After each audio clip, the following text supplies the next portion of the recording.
गलद्दानगण्डं मिलद्भृङ्गखण्डं चलच्चारुशुण्डं जगत्त्राणशौण्डं लसद्दन्तकाण्डं विपद्भङ्गचण्डं शिवप्रेमपिण्डं भजे वक्रतुण्डम्।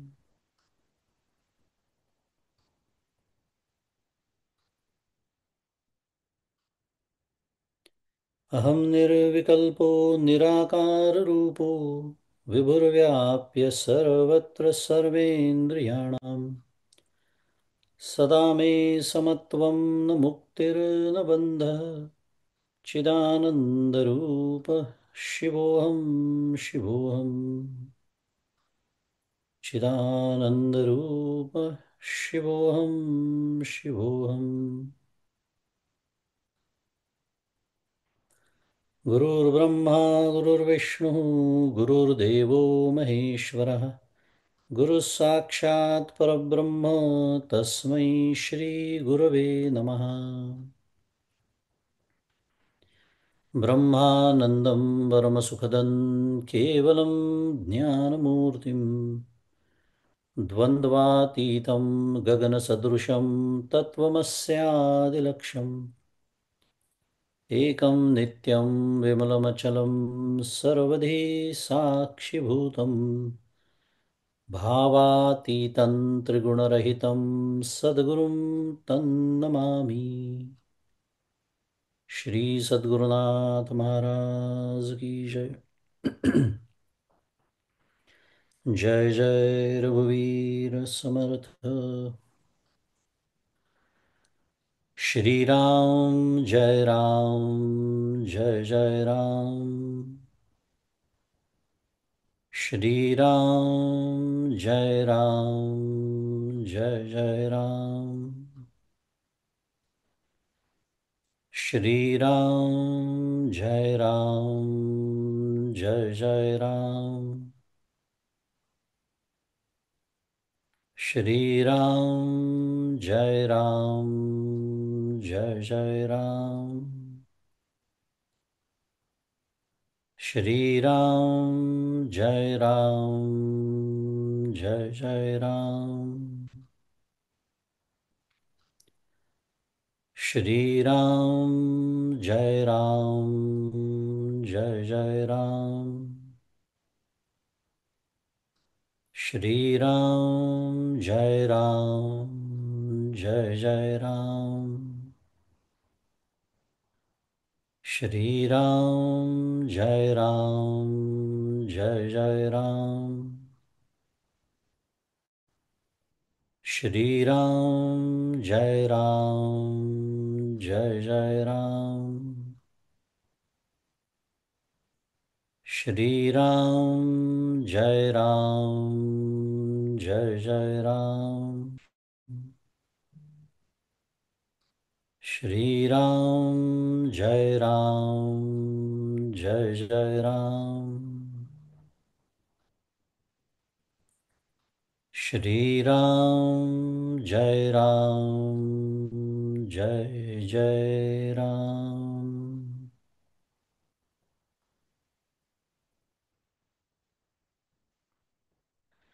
प्रभु श्री रामचंद्र भगवान की जय। श्री सद्गुरुनाथ महाराज की जय। जय जय रघुवीर समर्थ।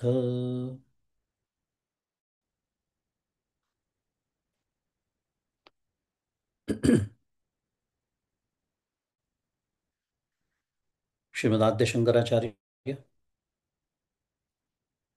सद्गुरु परम पूज्य डॉक्टर श्री कृष्ण दत्तात्रय देशमुख उपाख्य डॉक्टर काका, परम पूज्य मंदाताई गंधे या सर्वांच्या श्रीचरणी शिरसाष्टांग वंदन करतो। तुम्ही श्रोते जगदीश मूर्ती, तेथे माझी व्युत्पत्ती किती, बुद्धिहीन अल्पमती सलगी करतो श्रीराम। तुम्हा सर्वांना सप्रेम अभिवादन।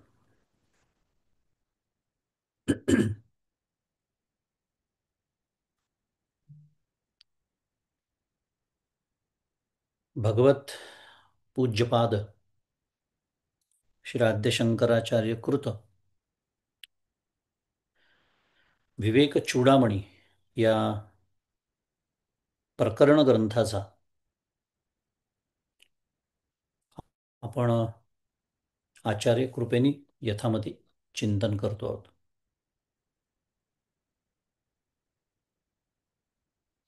आत्मानंद किंवा या ग्रंथामध्ये ज्याला निजानंद असं म्हटलेलं आहे,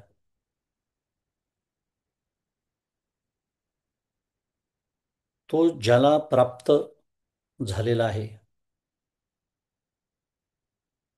ज्याला आवरणरहित ब्रह्मस्वरूपाचा साक्षात्कार झालेला आहे, असा जो शिष्य तो स्वानुभव कथन करतोय.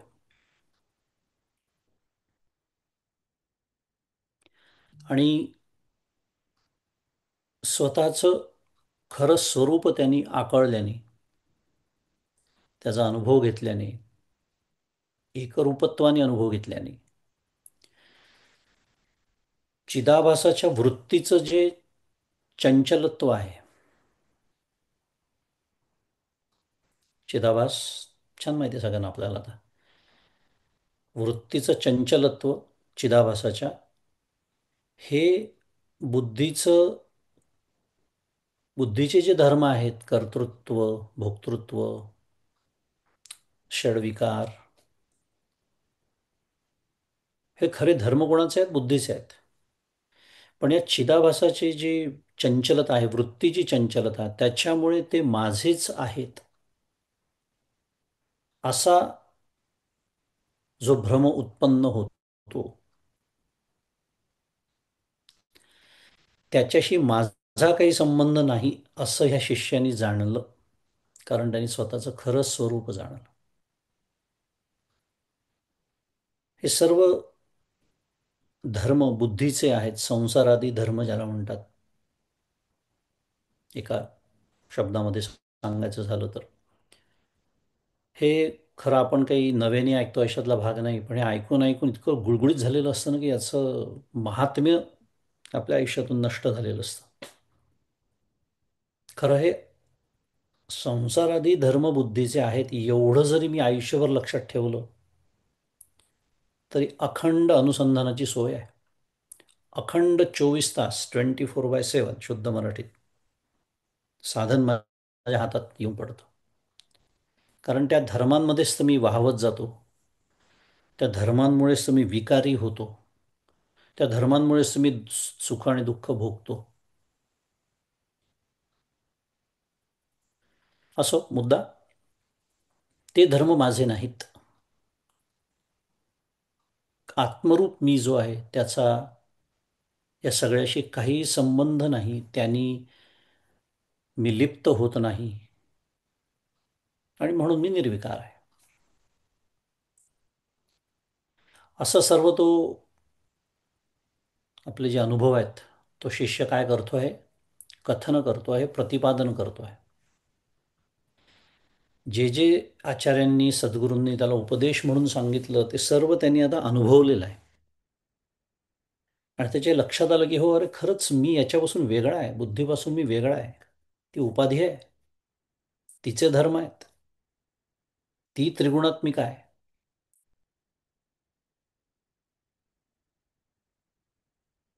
मी त्यांनी लिप्त होत नाही म्हणून मी निर्विकार आहे.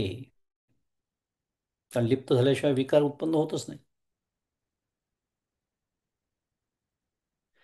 आणि श्रीगुरूंच्या कृपेनी आवरण दोषाची निवृत्ती होऊन सर्व सुखांचा राजा असं ज्याला या ग्रंथात म्हटलेलं आहे, त्या ब्रह्मानंदाचं एक निरंकुश ऐश्वर्यरूप वैभव प्राप्त झालेला हा शिष्य.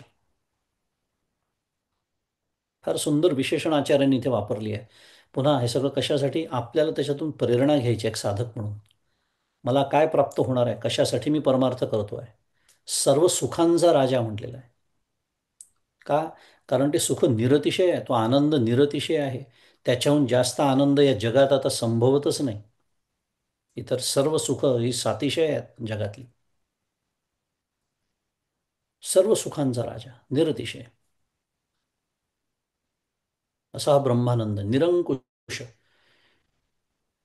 निरंकुश म्हणजे ज्याच्यावर कोणाचाही अंकुश नाही, म्हणजे जे परतंत्र नाही, म्हणजे जे कशावर, कोणावर, कधीतरी, कशासाठीही अवलंबून नाही. ज्या वैश्विक सुखाची आपल्याला सवय आहे त्याचीही सगळी विशेषण आहेत. म्हणून तर रडतोय आपण अखंड, कारण मी अखंड सुखाच्याच मागे धावतोय. त्यामुळे अनिवार्यपणे दुःख भोगावं लागत आहे. तसा हा आनंद नाही आहे. ब्रह्मानंद स्वतंत्र आहे, कोणावरही, कधीही, कशावरही, कशासाठीही अवलंबून नाही. आणि म्हणून त्याला ऐश्वर रूप वैभव म्हटलेलं आहे. असं ज्या शिष्याला हे सगळं प्राप्त झालं, तो सद्गुरूंना काय करतो आहे, वारंवार नमस्कार करतो आहे. 3 श्लोक आहेत नमस्काराचे. भूयो भूयो नमाम्यहम. कृतज्ञतेने नमस्कार करतो आहे, की ज्यांच्यामुळे मला हे प्राप्त झालं, ज्यांच्या कृपेनी मला हे प्राप्त झालं, त्या सद्गुरूंच्या प्रती. जाऊ द्यात, तर विषय नाही आहे, पण आत्ताच मी वॉशिंग्टन डी सीचा दौरा करून आलो. त्यात बरेच विविध लोक भेटलीत, विविध विचार ऐकायला मिळाले. त्याच्यामध्ये सद्गुरूंची गरजच काय आहे, गुरुची गरज काय आहे, असं हिरिरीने विचार मांडणारे पण भेटलेत. तेव्हा मला या आचार्यांच्या विवेक चूडामणीची आठवण झाली होती. पण काही बोलायचं नसतं. काय म्हणायचं, रामकृष्ण हरी. पुढे जाऊ, विषयांतर आपल्याला करायचं नाही. आठवण का झाली, कृतज्ञतेने हा शिष्य सद्गुरूंना वारंवार काय करतो आहे, नमस्कार करतो आहे. कारण त्यांच्या कृपेने आवरण दोषाची निवृत्ती झाली. साधन चतुष्टय संपन्न तो शिष्य आहेच. त्यामुळे साधना करून जे कमवायचं ते कमावूनच तिथे बसलेलं आहे. मलविक्षेप गेलेले आहेत. आता जे राहिलं आहे तेवढ्यासाठीच आलेलं आहे सद्गुरूंजवळ. आणि ते प्राप्त झाल्यामुळे एक प्रकारची कृतज्ञता तो व्यक्त करतो आहे. आणि शिष्याच्या आत्मकथनाचा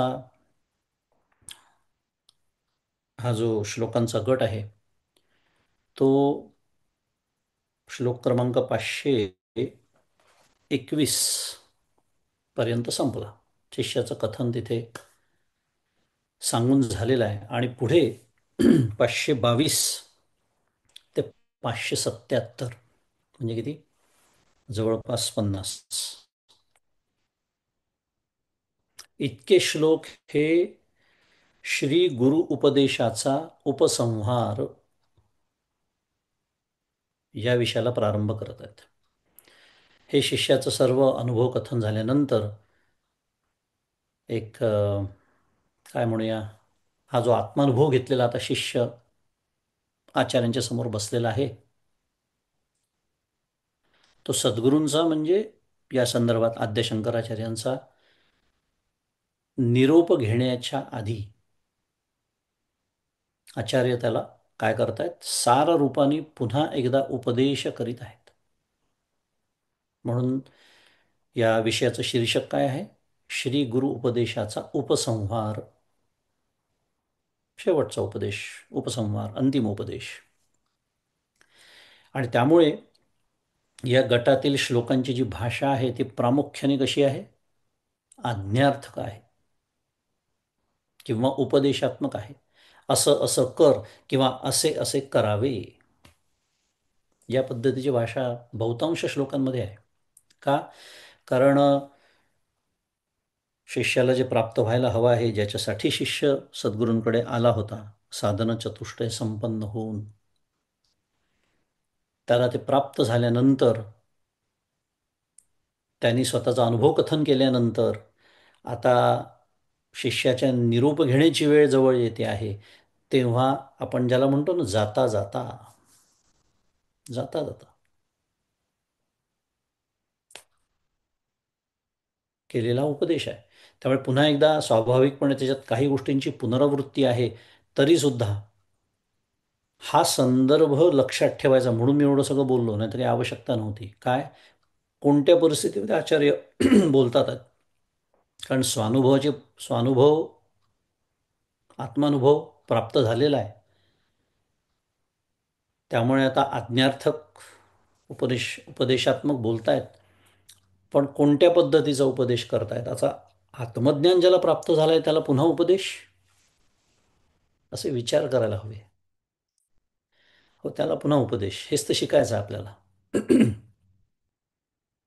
मग परमपूज्य काका काय म्हणतात? दृढ, अपरिवर्तनीय, अपरोक्ष, ते समजायला लागतं. ही ती जागा आहे.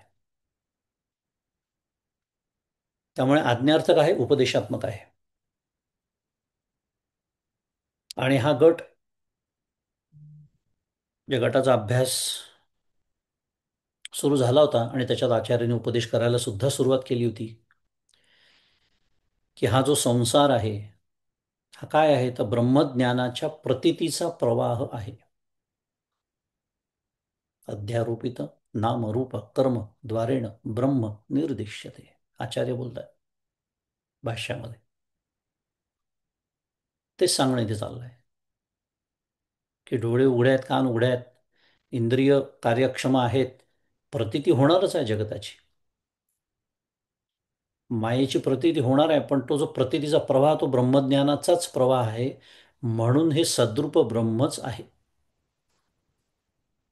रज्जू आहे म्हणूनच सर्पाची प्रतीती होते आहे. असा अन्वयाचा उपदेश आचार्य आता करतायत. का? मी तेच म्हणालो, हेच तर शिकण्यासारखं असतं, हेच बारकावे असतात, हीच मार्मिकता असते. कारण व्यतिरेकाची साधना करून झालेली आहे. आता उपदेश कशाचा आहे? अन्वयाचा आहे. त्यामुळे असत पदार्थाच्या अनुभवातून कधीही प्राप्त न होणारी जी तृप्ती आहे, असत पदार्थ म्हणजे थोडी कठीण मांडणी, पण सांगणं काय चाललंय, विषय सुख, त्याच्यातून कधीही, मगाशी बोललो तसा ब्रह्मानंद, निरतिशय आनंद कधीही प्राप्त होणार नाही. झालंच थोडंफार सुख, तर ते कसं असणार आहे? सातिशय असणार आहे, वीट येणार असणार आहे, परतंत्र असणार आहे, इत्यादी. हे सर्व सोडून अद्वैतात्मनंद रसाचा त्याच्या ठिकाणी तो स्थित हो, असं आचार्यांनी काय केलं? आपल्या सत्शिष्याला उपदेश केला.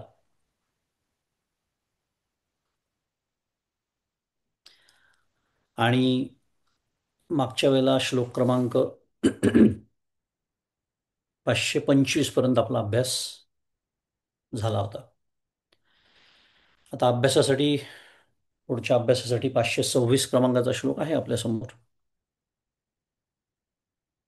तो मी वाचतो. श्लोक क्रमांक 526. स्वमेव सर्वथा पश्यन् मन्यमानः स्वमद्वयं स्वानंद मनुभुंजान कालम नय महामते. महामते म्हटलंय त्याला. महामते म्हणजे हे विशाल बुद्धिमान शिष्य. आचार्याने 2-3 वेळा विद्वान, बुद्धिमान, योग्य प्रश्न विचारणारा, असे या शिष्याचा उल्लेख केलेला आहे विवेक चूडामणीमध्ये, आधी पण केलेला आहे. आता तर त्याला महामते म्हटलंय, कारण आता कोणत्या प्राप्त परिस्थितीत आचार्य त्याच्याशी बोलतात हे आपण मगाशीच बोललो. असो, महामते, हे विशाल बुद्धिमान शिष्य, तू स्वतःला म्हणजे स्वम, अद्वैत, अद्वय म्हणजे मानून आपण अद्वैत आहोत असा निश्चय करून, मन्यमान या शब्दाचा तो अर्थ आहे. संस्कृतमध्ये क्षानच प्रत्यय आहे, तो प्रत्यय लावलेला आहे ते मन्यमान. अद्वैत मानून आपण अद्वैत आहोत असा निश्चय करून काय करायचं आहे, तर सर्व काळ सर्व पदार्थ स्वमेव सर्वथा पश्यन, सर्व काळ सर्व पदार्थ आपणच आहोत असे पाहून आत्मभिन्न मती टाकून, पश्यन आत्मभिन्न मती टाकून, अनुभुंजान रागद्वेषांचा अभाव असल्यामुळे केवळ आत्मानंदाचा अनुभव घेऊन प्रारब्ध भोगानुसार काय कर, आयुष्याचा काल व्यतीत कर. कालम नय महामते. पहा मी कसं म्हणालो ना मगाशी, की आता ज्ञानप्राप्तीनंतरचं, अनुभवप्राप्तीनंतरचं उर्वरित आयुष्याबद्दल उपदेश करणं सुरू आहे.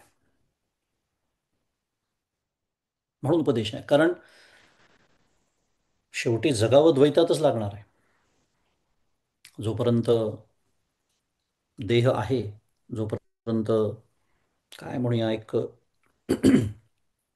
देहरूपी धर्म म्हणजे देहरूपी कर्तव्य शिल्लक आहेत निदान, बाकीची जरी कर्म, बाकी कर्मसन्यास जरी घेतलेला असला,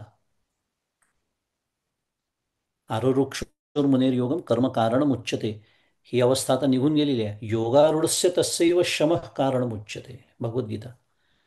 ही जरी अवस्था असली तरी काही देहसंबंधी कर्तव्य असणारच आहे. सगळ्यात महत्वाचं काय, देहाला धरून असलेलं प्रारब्ध असणार आहे. तर ते भोगत असताना तो काल कसा व्यतीत कर, हे जीवन आता तू कसं घालवायचं आहे, हे जे उर्वरित प्रारब्ध रूपी जीवन आहे ते कसं व्यतीत करावं याचा वस्तुपाठ आचार्य काय करतायत, शिष्याला घालून देतात. थोडक्यात समाधिकाली समाधिकाली आलेल्या अनुभवाची व्यवहार्यता शिकवित आहेत. अनुभव घेतला, समाधीखाली आला, निर्विकल्प समाधीमध्ये अनुभव आला, पण आता त्या अनुभवामध्ये उर्वरित जीवन जगायचं आहे, ते व्यवहार्य कसं करावं हे सांगतात. त्यामुळे असं म्हटलं इथे की आत्मभिन्न मती टाकून सर्वथा आणि सर्व काळ काय करायचं आहे, हे सर्व जगत माझीच म्हणजे स्वतःची आत्मरूप स्वरूपभूत म्हणूया अद्वयरूप प्रतीती आहे असा निश्चय कर. म्हणजे काय सांगणं चाललं आहे, व्यवहार्य कसं करतायत, तर पुन्हा मी जसं मगाशी म्हणालो, पंच ज्ञानेंद्रियांनी ज्ञान होणारच आहे. काय प्रारब्ध रूपी सुखदुःखाचे भोग येणारच आहेत. ते कोणालाही टळलेले नाही. जीवनमुक्ताला सुद्धा प्रारब्ध सोडत नाही. पण मग काय करायला सांगतात आहे, तर तम विद्या दुःख संयोग वियोगम योग संज्ञितम, पुन्हा भगवद्गीता. त्या दुःखाचा संयोग जो आपला झालेला असतो, तो वियोग तू करून घे. आणि कसा करून घे, तर ते इथे सांगितलेलं आहे. सर्वदा काय म्हटलं इथे, स्वमेव सर्वथा पश्यन. ही जी प्रतीती येते आहे ती जणू कशाची आहे, अद्वयाचीच प्रतीती आहे. हे समस्त ही श्री वासुदेव ऐसा प्रतीती रसाचा होतला भाव, म्हणून भक्ता माझी राव ज्ञानी तोची. 7वा अध्याय. अगदी हेच बोलणं सुरू आहे इथे. कारण स्वमेव सर्वथा पश्यन मन्यमान स्वम अद्वयम स्वानंदम अनुभुंजान. फक्त ज्ञानाची भाषा सुरू असल्यामुळे वासुदेव शब्द नाही आहे. स्वम अद्वयम स्वानंदम असे शब्द आहेत, काही बिघडत नाही. पण हे सर्व विश्व वासुदेव आहे. म्हणजे काय, स्वमेव सर्वथा पश्य इथल्या भाषेमध्ये असा ज्याच्या अंतःकरणातला भाव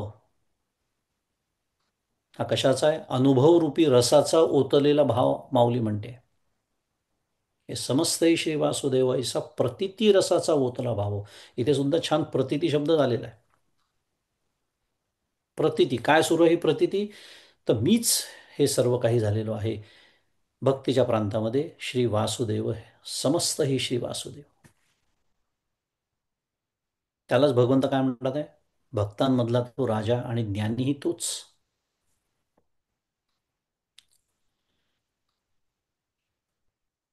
म्हणजे जो अनुभव घेतलेला आहे अद्वयाचा, स्वानंदाचा,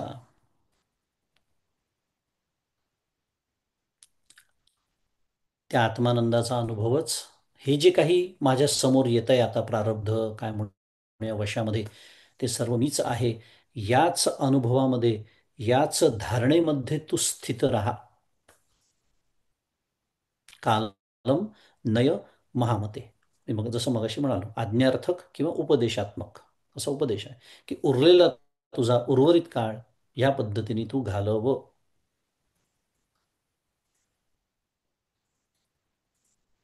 असं आचार्य या 526 क्रमांकाच्या श्लोकात शिष्याला सांगतात. थोडक्यामध्ये पुढे दिलाय की बाह्य व्यापार न करता वेळ कसा घालवावा ते सांगितलंय. बाह्य व्यापार न करता वेळ कसा घालवावा म्हणजे आपण मी जसा वेळ घालवतो तसा नव्हे. तर काय शब्द होते मग अशी? नय महामते, कालम नय. कालम नय म्हणजे काय? प्रारब्धानी देह सुरू राहणार आहे तेव्हा आपली काय धारणा असावी, अंतःकरणाची स्थिती कशी असावी, कोणत्या दृष्टीने जगाकडे पाहायचा, याला वेळ घालवणं असं म्हटलंय. नाही तर वेळ घालवणं तर काय, तो एककलमी कार्यक्रम सुरू असतो माझा, तसा त्याचा अर्थ नव्हे.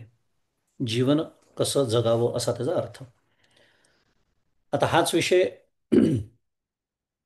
पुढच्या श्लोकातही आहे. श्लोक क्रमांक काय? 527. श्लोक वाचतो. अखंड बोधात्मनि निर्विकल्पे विकल्पनम व्योमनी पुरप्रकल्पनम तद्वयानंदमयात्मना सदा शांतीं परामेत्य भजस्व मौनम. मगाशी मी बहुतेक पदच्छेद नाही वाचला, आता वाचतो. अखंड बोधात्मनि निर्विकल्पे विकल्पनम व्योमनी पुरप्रकल्पनम तत् अद्वयानंदमयात्मना सदा शांतीं पराम एत्य भजस्व मौनम. सुंदर श्लोक आहे. अर्थ दिलाय की भेदशून्य व अखंड बोधरूप. निर्विकल्प जो आहे त्याचा अर्थ इथे भेदशून्य असा केलाय, विकल्प नसलेला म्हणजेच भेदशून्य. आणि अखंड बोधात्मनी म्हणजे अखंड बोधरूप अशा आत्म्याच्या ठाई. अखंड बोधरूप याचा अर्थ काय? ज्ञानरूप, ज्ञानी नव्हे, जे होण्याची मला फार हौस आहे. अखंड परमार्थ मला ज्ञानरूप व्हायला शिकवतोय आणि मी ज्ञानी होण्याच्याच मागे लागलेलो आहे. ज्ञानरूप होण्यासाठी जितकं ज्ञान आवश्यक, ज्याला परोक्ष ज्ञान म्हणतात, ते मिळवणं वेगळं आणि ज्ञानीपणा मिरवणं वेगळं. मिळवणं आणि मिरवणं दोन वेगळे शब्द झाले. असो, अखंड बोधरूप अशा आत्म्याच्या ठाई भेद मानणे हे कशाप्रमाणे आचार्य म्हणतात आहे, तर आकाशात व्योमनी नगराची कल्पना करण्यासारखे पुरप्रकल्पनम. आणि म्हणून तू काय कर, तर तू सर्व काळ अद्वैतानंद रूपाने, अद्वयानंदमयात्मना अद्वैतानंद रूपाने उत्कृष्ट शांतीप्रत पाहून मनाची निश्चलता संपादून सदा शांतीं पराम एत्य भजस्व मौनम. बाह्यदृष्टीच्या अभावाचा अंगीकार कर, सर्व काळ समाधी करून राहा. पुन्हा इथे त्यांनी शब्द तेच वापरले आहे की वेळ घालवण्याचाच प्रकार सांगितला आहे. वेळ घालवण्याचा म्हणजे जीवन व्यतीत करण्याचाच प्रकार येथे सुद्धा सांगितलेला आहे. उर्वरित जीवन कसं व्यतीत करावं.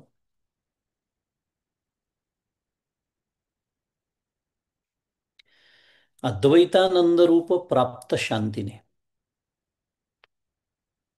आणि एक जाता जाता विचार इथे अंगीकार करून सर्व काळ समाधी करून राहा असं जे म्हटलेलं आहे, तिथे समाधी करून राहा याचा अर्थ मांडी घालून डोळे मिटून राहा असा अर्थ घेण्याची आवश्यकता नाही. यत्र यत्र मनो याती तत्र तत्र समाधया. हा विचार तिथे नेहमीसाठी लक्षात ठेवायचा. कारण देहाभिमाने गलिते विज्ञाते परमात्मनी. देहाभिमान पूर्णतः गेलेला आहे. त्यामुळे समाधीसाठी आता डोळे मिटण्याची आवश्यकताच नाही. यत्र यत्र मनो याती तत्र तत्र समाधया.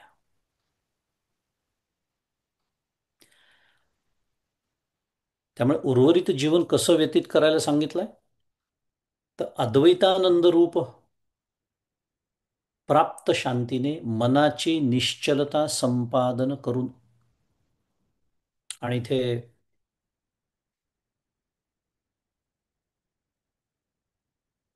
12 म्हणजे मौनम. मौनमचा अर्थ काय केला त्यांनी? बाह्यदृष्टीच्या अभावाचा. बाह्यदृष्टीच्या अभावाचा अंगीकार.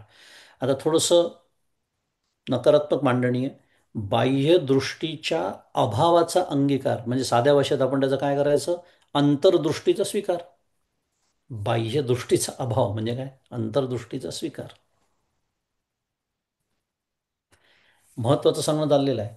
कारण काय? म्हणून मी म्हणालो खूप छान श्लोक आहे हे. ठीक आहे, इथे आचार्यांनी त्या शिष्याला, ज्याला आत्मानुभव प्राप्त झालेला आहे, त्याच्यासाठी सांगणं चाललं आहे. त्याच्यामुळे माझ्यासाठी काय आहे? हे सर्व साधक म्हणून काय आहे? ती माझ्यासाठी साधनं आहेत. मग इथे जर असं म्हटलं असेल की अद्वैतानंद रूप प्राप्त शांतीने मनाची निश्चलता संपादन करून, म्हणजे काय? तर बाह्यदृष्टीच्या अभावाचा अंगीकार. म्हणजे काय? अंतर्दृष्टीचा स्वीकार. यातनं आपल्याला काय शिकायला मिळत आहे साधक म्हणून?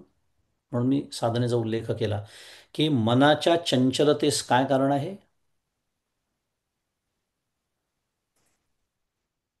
बहिर्मुखता.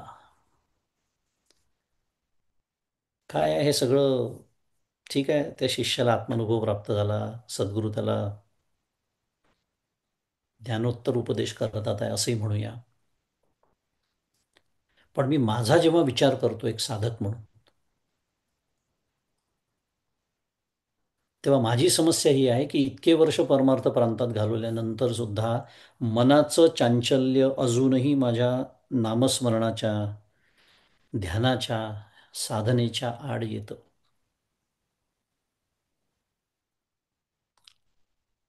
चंचलम ही मन कृष्ण प्रमाथी बलवदृढम. अर्जुनाने ती समस्या सांगितली.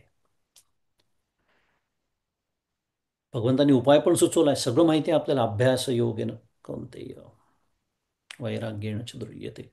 मुद्दा, माझी जर वृत्ती अजूनही चंचल असेल, आणि हे प्रामाणिक साधकाला सगळं जाणवतं, आपण बोलून दाखवू किंवा न दाखवू, आपण साधनेला बसल्यानंतर आपली काय फजिती होते आपल्याला चांगलं माहीत असतं. कधी कधी थोडंसं नैराश्य पण येतं माणसाला. का? अरे एवढं चाललंय, एवढे वर्ष झाले, काही प्रगती दिसत नाही आहे. याचं कारण आहे, प्रगती होईल कशी? अखंड मी बहिर्मुख राहतोय. अखंड मी उरलेले 23 तास बहिर्मुख जगतो आहे. कुठे मनाला, विचारांना बांध घालण्याची काही साधना करतच नाहीये. आणि तरी हट्ट असा धरतो की डॉक्टर काका जसं म्हणतात की काहीतरी जादूची कांडी फिरल्यासारखं व्हावं आणि मी साधनेला बसलो. असं कधीही होत नसतं, असं परमपूज्य काकांनी सांगून ठेवलेलं आपल्याला. मी कोणाची जबाबदारी आहे? बहिर्मुखते बहिर्मुखता कमी करणं, अंतर्मुखता वाढवणं. ऐसेनी गंभीरपणे स्थिरावलेनी अंतःकरणे. माऊली सांगते ज्ञानेश्वरीचा अधिकारी कोण आहे? ऐसेनी गंभीरपणे स्थिरावलेनी अंतःकरणे. चंचलता नाही. आणि माझं दीर्घकाळानंतर सुद्धा चंचलता हवी तशी, हवी तेवढी जर कमी झाली नसेल, तर माझ्यासाठी अत्यंत महत्त्वाचं आहे, वृत्तीच्या अंतर्मुखतेचाच अभ्यास मला करावा लागणार आहे. अन्यथा मी आयुष्यभर रडतच राहणार आहे. इतके वर्ष झाली. कारण चंचलता कमी होतच नाही आहे. का? कारण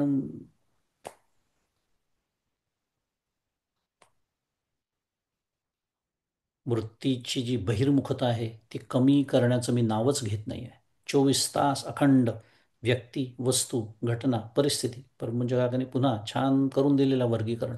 अखंड या चारमध्ये विचार माझे भिरभिरत असतात.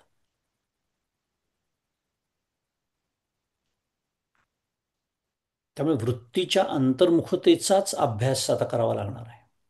म्हणून मी एक साधन म्हणून म्हणालो की हा खूप छान मुद्दा या श्लोकामध्ये आलेला आहे, की मनाची निश्चलता संपादून बाह्यदृष्टीच्या अभावाचा अंगीकार.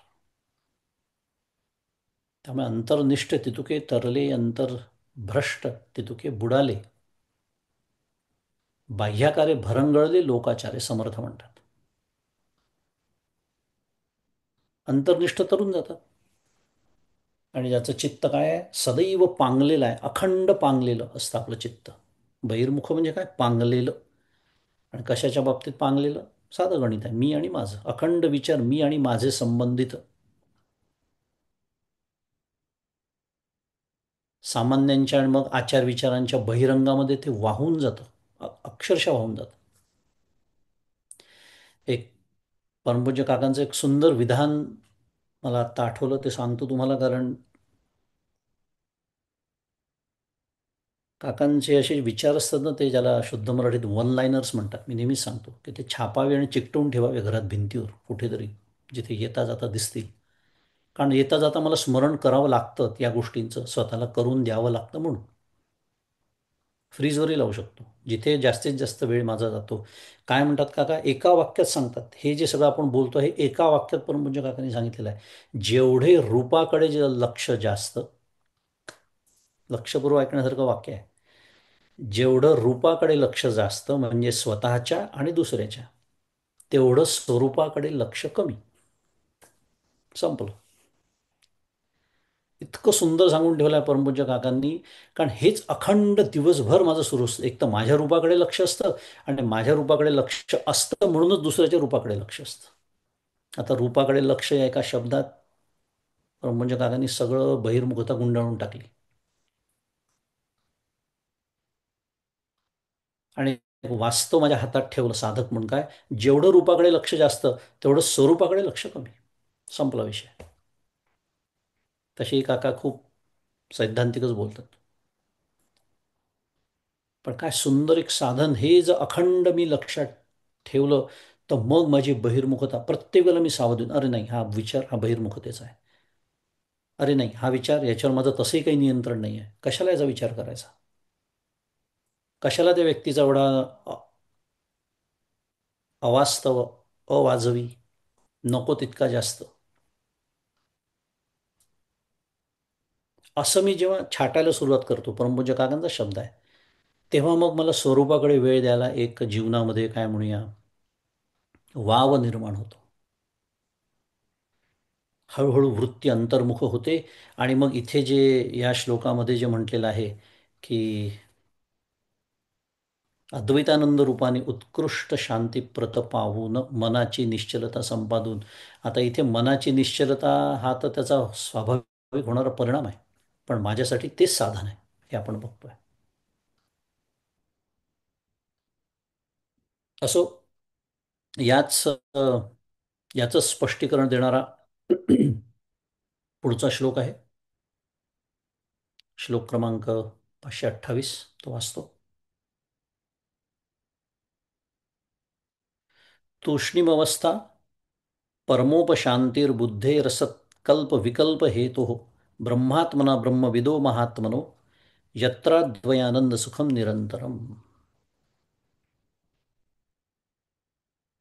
पदच्छेद दिलेला आहे की तूष्णीम अवस्था, परमा उपशांती, बुद्धे असत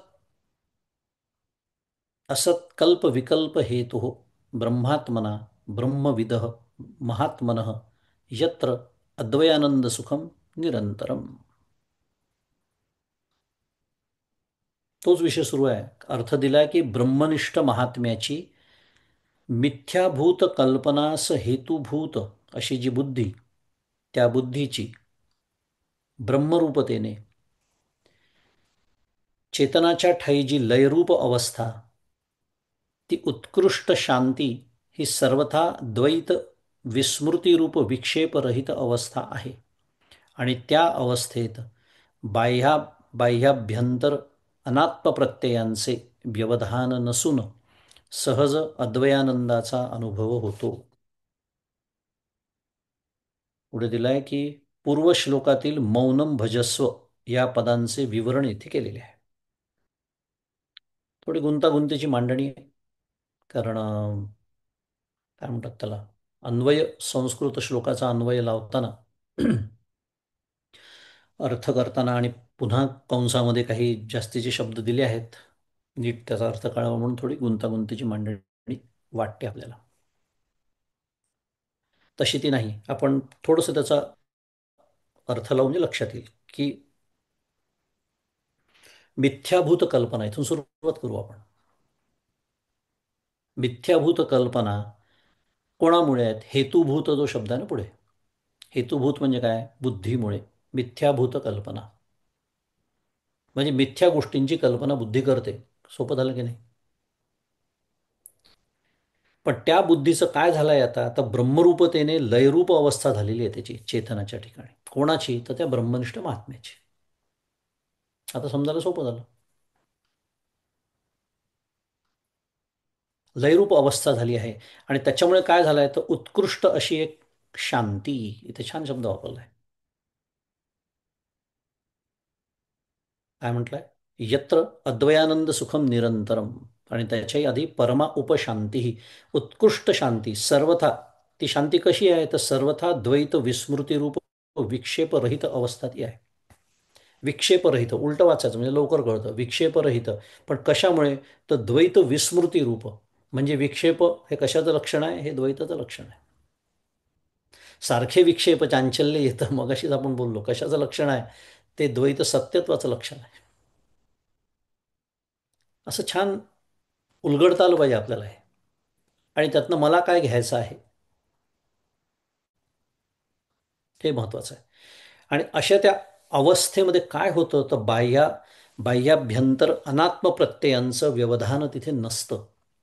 साध्या भाषेत व्यवधान नसतं. कशाचं? मी जसं म्हणालो उलटं वाचलं की लवकर कळतं. कशाचं? बाह्य आणि अभ्यंतर. अभ्यंतर याचा अर्थ अंतर्गत असा होतो.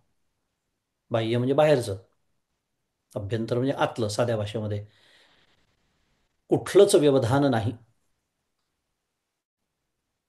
आणि मग तिथे काय होतं? सहज अद्वयानंदाचा अनुभव होतो, असा या श्लोकाचा अर्थ आहे. मौनम भजस्व. मग अशी म्हटल्याप्रमाणे त्या आधीच्या श्लोकात येऊन गेला तो शब्द मौनम भजस्व. त्याचं स्पष्टीकरण देण्यासाठी आचार्यांनी हा श्लोक सांगितला. मौनम भजस्व म्हणजे काय सांगणं चाललं आहे तर हे पुन्हा तेच बाह्य आणि अभ्यंतर म्हणजे आतलं. अनात्म प्रत्ययाला कारण कोण आहे? आपली बुद्धी असते. बरोबर.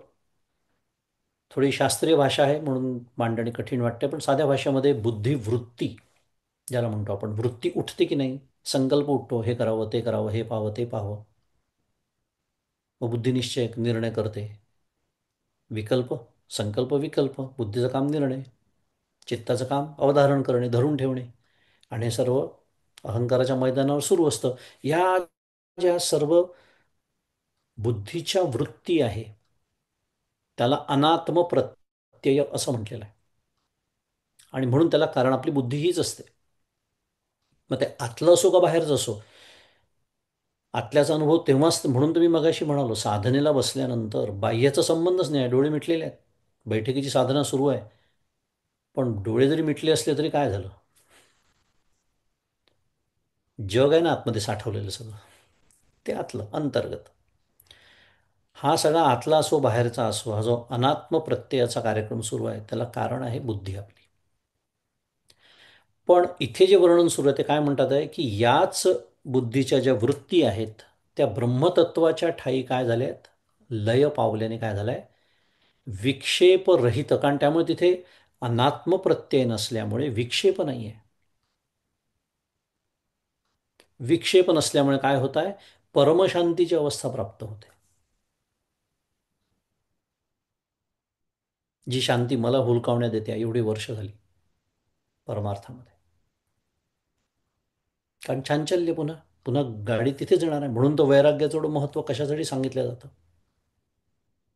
विवेकाचं, विवेक वैराग्य समाधी षटक मुमुक्षुत्व माहिती आहे आपल्याला. विक्षेपरहित, त्यामुळे एक परमशांतीची अवस्था प्राप्त होते. आणि जिथे काय म्हटलंय, निरंतर अद्वयानंदाचा अनुभव होतो. कारण तिथे विक्षेप नाही, एकही आता वृत्ती तिथे उठत नाही. मग वृत्ती उठत नसल्यामुळे काय होतं, प्रत्यक्ष फावो लागे अपैसयाची. प्रत्यक्ष फावो लागे अपैसयाची, कारण त्या अनुभवाच्या आड येणारं जे आहे, ती विक्षेपात्मक वृत्ती, तीच आता तिथे नाही. म्हणून तर बुद्धी निश्चये आत्मज्ञान, ब्रह्मरूप भावी आपण ब्रह्मनिष्ठा राखे पूर्ण, तत्परायण अहर्निशी.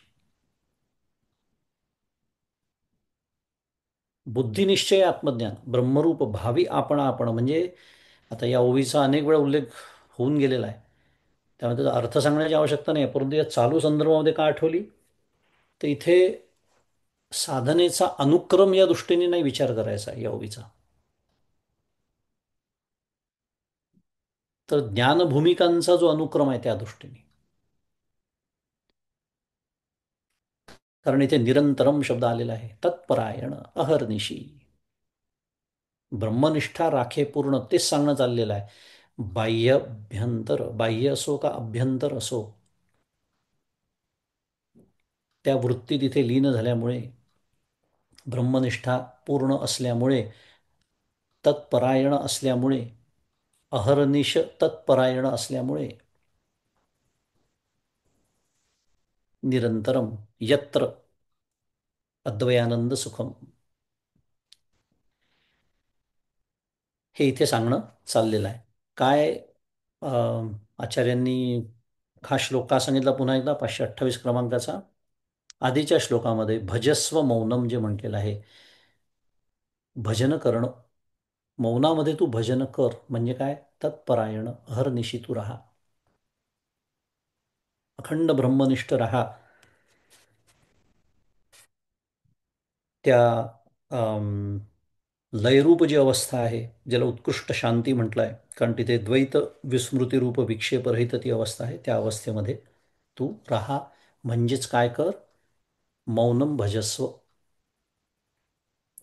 असा आचार्य इथे उपदेश करतायत. आता हाच विचार थोड्याशा विस्ताराने सांगणारा पुढचा श्लोक आहे थोडा वेळ आपल्याकडे. 529 श्लोक आहे. नास्ति निर्वासनान मौनात् परम सुख कृदुत्तमम विज्ञातात्मस्वरूपस्य स्वानंद रसपायिनः. पदच्छेद दिलाय की न अस्ति, न अस्ति निर्वासनात मौनात परम सुखकृत उत्तमम विज्ञातात्मस्वरूपस्य स्वानंद रसपायिनः. अर्थ दिलाय की ज्याने आत्मतत्वाचा साक्षात्कार केला आहे, थोडक्यात ज्याला आत्मतत्वाचा साक्षात्कार झाला आहे व जो सारभूत स्वानंदाचा अनुभव घेऊ लागला आहे,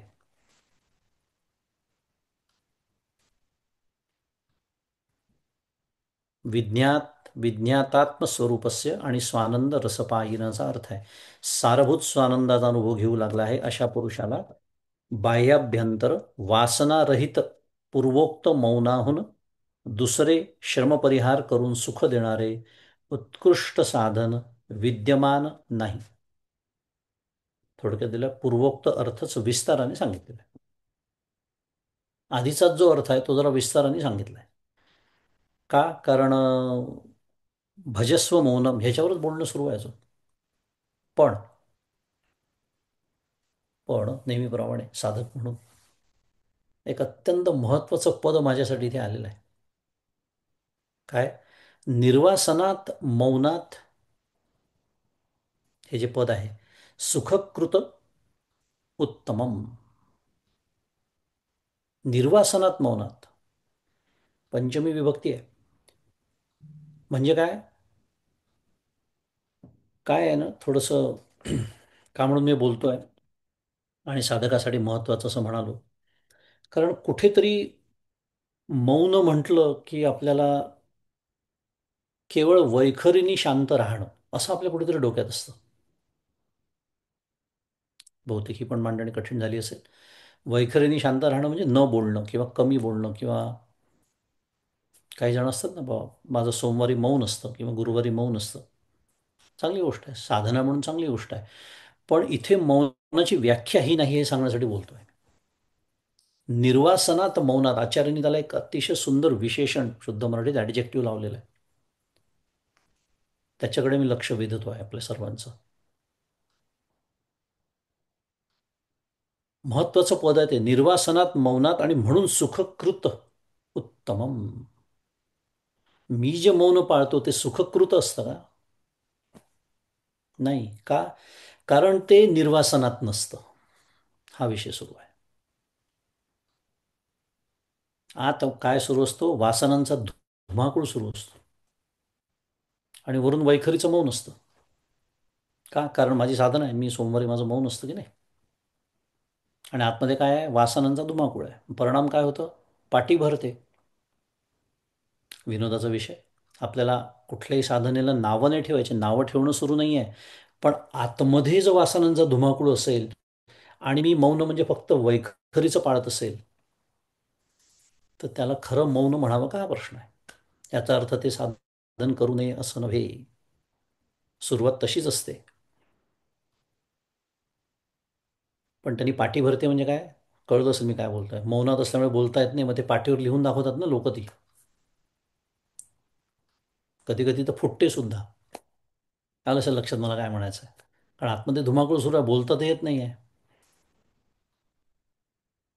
अनेकांची नावं शुद्ध मराठीत मी रजिस्टर करतो, बघतो उद्या भेटले की, कारण उद्या बोलायचं आहे ना मला, उद्या बोलता येणार आहे. थोडं विनोदाचा विषय. परिणाम, मुद्दा काय सुरू आहे? निर्वासनात मौनात आणि तेच मौन सुखकृत उत्तम म्हटलेलं आहे. म्हणून मी म्हणालो खूप महत्वाचं पद आहे आपल्यासाठी. आणि भजस्व मौनम जे सांगितलं ते त्या दृष्टीने सांगितलेलं आहे. कारण सर्व कामनांना विराम मिळाल्यामुळे असा त्याचा अर्थ आहे. निर्वासन, सर्व कामनांना विराम मिळालेला आहे त्या महात्म्याच्या ठिकाणी. त्यामुळे काय होतं, तर वृत्तीच शिल्लक न राहिल्यामुळे. कारण कल्पना करा ना, वृत्ती कशासाठी उत्पन्न होते? सुखाच्या अपेक्षेने होते. मग ती कुठलीही असो, मन बुद्धी चित्त अहंकार, या चारींचा एक कलमी कार्यक्रम सुखप्राप्ती हाच असतो, दुसरं काय असतं? पण जिथे कामनांनाच विराम मिळालेला आहे, निर्वासन झालेलं आहे, तिथे वृत्ती शिल्लक कशाला राहील? उठेल कशाला? अगदी उठलीच तर, मी जसं मगाशी म्हणालो, काही देहधर्म संबंधी, काही कर्तव्यासंबंधी उठेल फक्त, कामापुरती आपण ज्याला म्हणतो. आणि मग काय होतं, तर याचा परिणाम म्हणून उत्पन्न होणारी शांती, इथे ज्याचा उल्लेख केलेला आहे.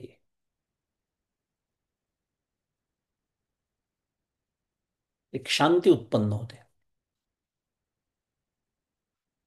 कशामुळे? कामनांना विराम मिळाल्यामुळे.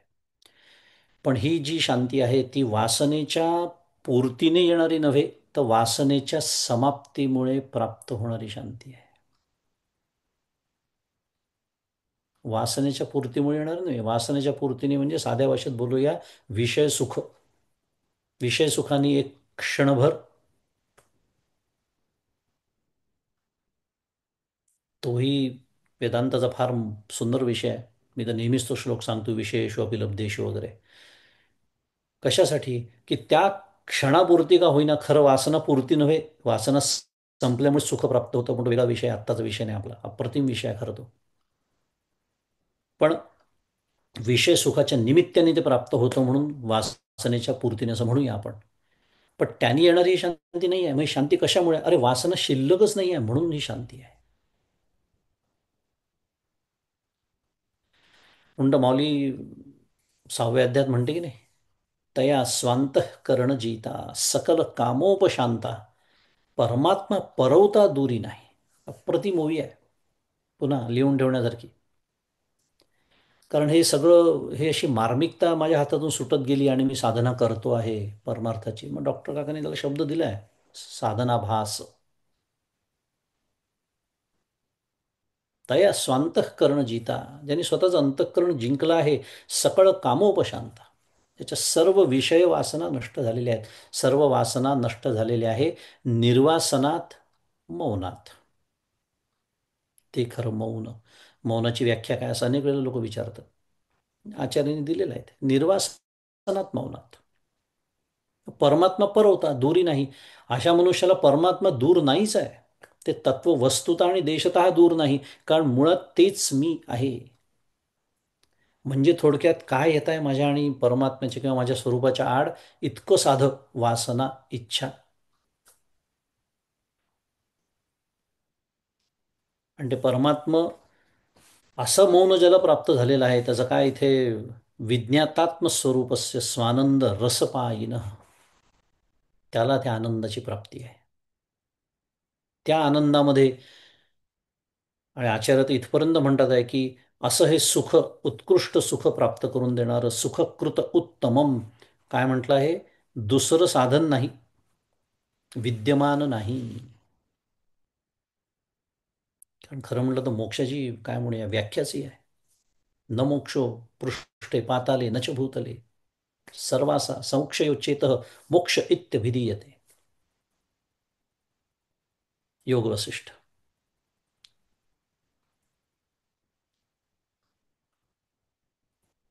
यदा सर्वे प्रमुच्यन्ते, माझा नेहमीचा आवडता श्लोक आहेच कठोपनिषदातला. का? कारण ही जी मार्मिकता आहे, हे जे महात्म्य आहे साधनेचं, हे जर माझ्या ते वर्म चुकत असेल तर चुकली वर्म फेरा पडे, तुकाराम महाराज. ते असं होऊ नये. आणि मौनाची व्याख्या नाही तर काय, हे अर्थ दिलेला आहेच इथे, तो वाचून पुढे जाता येतं. पण तसं पुढे जाता येणार नाही आपल्याला. निर्वासनात, मौनात, हे नेहमीसाठी तर लक्षात ठेवायचं. आणि ते तसं साधन चतुष्टय संपन्न होऊनच तो शिष्य आला होता सद्गुरूंकडे. फक्त आवरण दोषाची निवृत्ती राहिली होती, म्हणूनच ते सगळं शक्य झालं. आणि त्याने तो आता अनुभव घेतलेला आहे, त्याचं कथन झालेलं आहे. आणि आचार्य आता या श्लोकांच्या गटामध्ये काय करतायत, त्याला सांगतायत की उर्वरित तुझं प्रारब्धवश जे आता जीवन आहे, ते आता तू कसं जगायचं आहे, कोणत्या स्थितीमध्ये तुला राहायचं आहे निरंतर, हे विविध पद्धतीने आचार्यांनी त्या शिष्याला उपदेश केला. त्याचा आज आपण अभ्यास केला. 529 क्रमांकाच्या श्लोकापर्यंत आपला अभ्यास पूर्ण झाला आहे. असं निर्वासनात, मौनात अशी स्थिती सर्वांना प्राप्त व्हावी, अशी सदिच्छा सद्गुरूंच्या चरणी, आचार्यांच्या चरणी व्यक्त करतो आणि हे चिंतन त्यांना अर्पण करतो. श्री सद्गुरुनाथ महाराज की जय. जय जय रघुवीर समर्थ.